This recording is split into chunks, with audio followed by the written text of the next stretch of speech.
Hello students, welcome to edu মন্ত্র। তোমরা সকলেই জানো যে তোমাদের সামনে কিন্তু বিসিএস এর মেন্স পরীক্ষা খুব কম দিন বাকি আছে। তোমরা নিশ্চয়ই মন দিয়ে পড়াশোনা করছো, বিভিন্ন বিষয় নিয়ে পড়াশোনা করছো এবং তোমাদের সাফল্যকে আরো একটু এগিয়ে দেওয়ার জন্য টিম এডু মন্ত্র সবসময় তোমাদের সঙ্গে রয়েছে। আজকে আমরা যে বিষয়টা নিয়ে আলোচনা করব সেটা হচ্ছে সম্পাদকীয় প্রতিবেদন ডিজিটাল ইন্ডিয়া। তবে এটা বলার আগে আরেকটু বলে রাখি যে আমাদের পরবর্তী ব্যাচগুলি শুরু হয়ে গেছে, যেমন মেন্সে 2000 টেস্ট সিরিজ কিছু শুরু হয়েছে, যেখানে মক টেস্ট গুলো নেওয়া হচ্ছে এবং এই মক টেস্ট থেকে নিশ্চিতভাবে বেশ কিছু কমন তোমরা কিন্তু পেতে পারো এবং তার জন্য আরো বেশি জানার জন্য স্ক্রিনে দেওয়া নাম্বারে তোমরা যোগাযোগ করে নাও। এবং এক্ষেত্রে বলতে পারি একটা কথাই, সেটা হচ্ছে অ্যাডমিশন কিন্তু একদম ফ্রি। অতএব তোমরা অবশ্যই যোগাযোগ করো আমাদের স্ক্রিনে দেওয়া নম্বরে এডু মন্ত্র টিমের সঙ্গে। দ্বিতীয়ত, আমাদের অপশনাল ক্লাস শুরু হয়েছে, যেখানে 6 থেকে 8 মাসের কোর্স এবং সেখানেও কিন্তু মান্থলি বেসিসে আমরা পড়াচ্ছি। এক্ষেত্রেও তোমরা স্ক্রিনে দেওয়া নাম্বারে অবশ্যই যোগাযোগ করতে পারো এবং সেখানে তোমাদেরকে সম্পূর্ণ তথ্য জানিয়ে দেওয়া হবে। চলো এবার আমরা চলে আসি আজকের আমাদের বিষয়, সম্পাদকীয় প্রতিবেদন ডিজিটাল ইন্ডিয়া। এক্ষেত্রে আমি যারা আজকে প্রথম ক্লাস করছো তাদের জন্য বলে রাখি, তাদের জ্ঞাতার্থে বলে রাখি যে আমার যেগুলো ইম্পর্টেন্ট মনে হয়েছিল সেরকম কিছু বিষয় আমি তোমাদেরকে দিয়েছিলাম একটি ক্লাসে, সেই নিয়ে বিস্তারিত আলোচনা করেছি এবং আমি সেই ক্লাসে বলেছিলাম যে যে বিষয়গুলি আমি বলছি তার উপর কিছু নমুনা কাজ আমি তোমাদেরকে করে দেবো বা এই বিষয়ে ডিসকাশন করে দেবো। তার মধ্যে একটি বিষয় ছিল ডিজিটাল ইন্ডিয়া এবং সেই উপরই প্রতিবেদন আমরা করেছি। এই প্রতিবেদনটা কিন্তু 200 ওয়ার্ডের মধ্যে করা আছে। তোমরা চাইলে এটাকে কিন্তু সম্পাদকীয় পত্রের আকারেও নিয়ে আসতে পারো, কিন্তু খেয়াল রাখতে হবে সম্পাদকীয় পত্র যখন করবে তখন কিন্তু তোমাদের জন্য ওয়ার্ড লিমিট থাকছে 150টা। অতএব 200 শব্দটাকে একটু কমিয়ে ইম্পর্টেন্ট জায়গাগুলোকে রেখে তোমরা এটাকে পত্রের আকারও দিতে পারো। চলো চলে আসি ডিজিটাল ইন্ডিয়াতে। বিশ্বায়ন উত্তরকালে ভারতবর্ষকে উন্নয়নের শীর্ষে, একটুখানি কম্পিউটারাইজড এর এতে ভুল হয়েছে, কথাটা হবে উন্নয়নের স্বার্থে।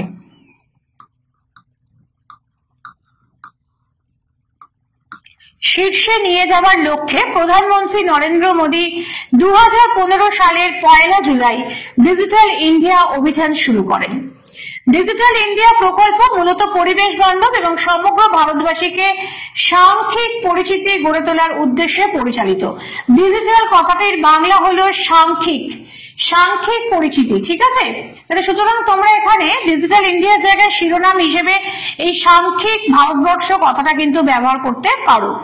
তবে সাংখ্যিক কথাটা ব্যবহার করলেও সেক্ষেত্রে যেহেতু অনেকেই জানে না ডিজিটাল কথাটা এতটাই পরিচিত, সেই হিসেবে সমস্যা হতে পারে ভেবে আমি কিন্তু ডিজিটাল কথাটা ব্যবহার করেছি। সবসময় কিন্তু এই যে শিরোনামটা একটুখানি খেয়াল রাখবে, কারণ শিরোনামে কিন্তু 5 নম্বর আছে এবং এটা ক্যাচি হওয়াটা ভীষণভাবে প্রয়োজন। এটা যত ভালো ক্যাচি হবে তত কিন্তু তোমরা নাম্বারটা ভালো পাবে এবং বাকি 35 নম্বর আছে তোমার এই লেখাটার উপরে, অর্থাৎ বডির উপরে। ডিজিটাল ইন্ডিয়া প্রকল্প মূলত পরিবেশ বান্ধব আর সমগ্র ভারতবাসীকে সাংখ্যিক পরিচিতি গড়ে তোলার উদ্দেশ্যে পরিচালিত। আবার সংযুক্তিকরণের মাধ্যমে, সংযুক্তিকরণ মানে হচ্ছে যে এই যে সাংখ্যিক যে নাম্বারটা তোমাকে দেওয়া হলো, এই নাম্বারটা, এই যে সাংখ্যিক পরিচিতি তোমার রয়েছে, এই সাংখ্যিক পরিচিতির মাধ্যমে তোমার সমস্ত জায়গাতে তুমি এর সঙ্গে সংযুক্ত হয়ে আছো। অর্থাৎ ওই নাম্বারটা যদি দেওয়া হয় তাহলে সেক্ষেত্রে তোমার ইন ডিটেলস সব জায়গাতে তুমি একই মানুষ যে সেটা পরিচিতি লাভ করবে। তো ডিজিটাল ইন্ডিয়া কয়েকটি ক্ষেত্রের নাম এখানে উল্লেখিত হতে পারে। এক হচ্ছে প্রথম যেটা, সেটা হচ্ছে স্বচ্ছ ভারত মিশন মোবাইল অ্যাপ, যার সাহায্যে অ্যান্ড্রয়েড মোবাইল সেটে বিভিন্ন ধরনের পরিষেবা পাওয়া যেতে পারে। বিভিন্ন ধরনের পরিষেবা আমরা এখান থেকে পেতে পারি। দ্বিতীয়ত হচ্ছে ই হাসপাতাল অ্যাপ্লিকেশন অ্যাপ, এর দ্বারা নির্ধারিত সময়ে পূর্বে রোগীর নাম নথিভুক্তকরণ বা স্বাস্থ্য পরীক্ষার রিপোর্ট ইত্যাদি সুবিধা নেওয়া যেতে পারে। এখন বর্তমানে আমরা কি করছি, ফোন করে নিচ্ছি, ফোন করে এখানে রোগীর নাম নথিভুক্তকরণ, রিপোর্টস, এগুলো আমরা কি করছি, পেতে পারি। তৃতীয়ত হচ্ছে বায়োমেট্রিক পদ্ধতি। বায়োমেট্রিক পদ্ধতির মাধ্যমে নানান প্রতিষ্ঠানে কর্মচারীদের উপস্থিতি নথিভুক্তকরণ।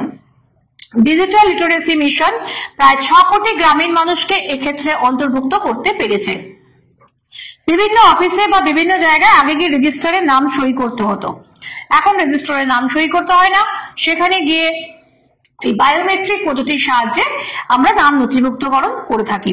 শুধু তাই নয়, রেশন কার্ডে বা গ্যাসের ক্ষেত্রেও কিন্তু এখন ইন্ডিয়ান বা এইচপির ক্ষেত্রেও এই কিন্তু বায়োমেট্রিক পদ্ধতি চলে এসছে। এরপরে আসছে ই কমার্স। এর মাধ্যমে আমরা প্রয়োজনীয় দ্রব্য সামগ্রী এবং পরিষেবা গ্রহণের জন্য ইন্টারনেটের মাধ্যমে বাড়িতে বসে প্রয়োজনীয় দ্রব্যাদি পেতে পারি। অ্যামাজন, ফ্লিপকার্ট এর ধরনের প্রচুর কোম্পানি আছে, বিগ বাস্কেট, স্ন্যাপডিল, মিশো প্রচুর আছে, সেগুলোর মাধ্যমে আমরা বিভিন্ন জিনিসপত্র কেনাকাটি করে থাকি। এটাও কিন্তু এই ডিজিটাল ইন্ডিয়ার ই কমার্সের অন্তর্গত, অর্থাৎ এরই কিন্তু সাহায্যে আমরা এগুলো করতে পারি। আর হচ্ছে ই লার্নিং। এর মাধ্যমে বাড়িতে বসে বর্তমানে ছাত্রছাত্রীরা অনলাইন শিক্ষা গ্রহণ এবং শিক্ষার তথ্য আদান প্রদান করতে পারে।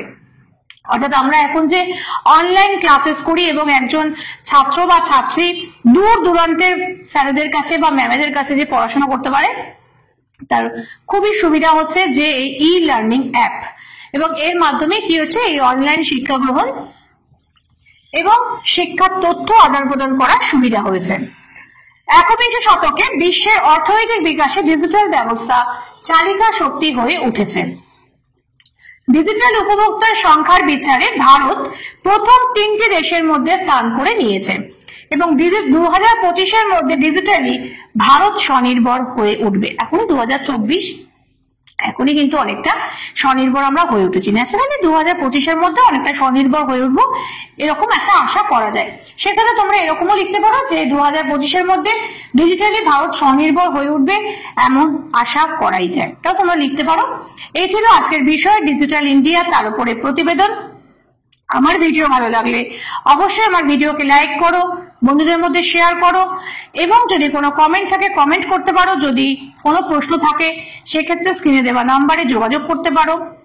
আর অবশ্যই এডুমন্ত্র চ্যানেলটিকে সাবস্ক্রাইব করে বেল আইকনটি প্রেস করে রাখো, যাতে যে কোনো ভিডিও এলে প্রথম তোমাদের কাছে গিয়ে আমরা পৌঁছাতে পারি।